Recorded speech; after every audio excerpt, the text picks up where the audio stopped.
নম্বর 4, great white Shark. এই হিংস্র মাংসাশী শিকারী মাছটির বিশাল দেহ, ধারালো দাঁত আর অসাধারণ শিকার কৌশল সত্যি একে মহাসাগরের রাজা করে তুলেছে।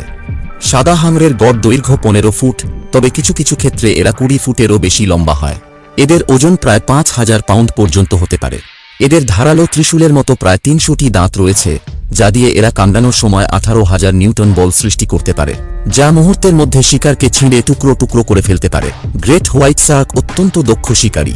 এরা তাদের অসাধারণ ঘ্রাণশক্তি ব্যবহার করে শিকারের গন্ধ টের পায়। এরা 1/4 মাইল দূর থেকেও রক্তের গন্ধ টের পেতে পারে। সাধারণত এরা সমুদ্রের তলদেশে শিকারের অপেক্ষায় থাকে। কোনো শিকার কাছে আসলেই এরা দ্রুত বেগে ঝাঁপিয়ে পড়ে এবং শক্তিশালী কামড়ে তাকে আহত করে। মাঝে মাঝে এরা খুবই চালাকি কৌশল অবলম্বন করে। তারা শান্তভাবে ধীরে ধীরে শিকারের কাছে সাঁতার কাটতে থাকে, আর হঠাৎ করেই একটু কামড়ে দেখে যে শিকারটি খাওয়ার উপযোগী কিনা। এটাকে বলা হয় টেস্ট বাইট।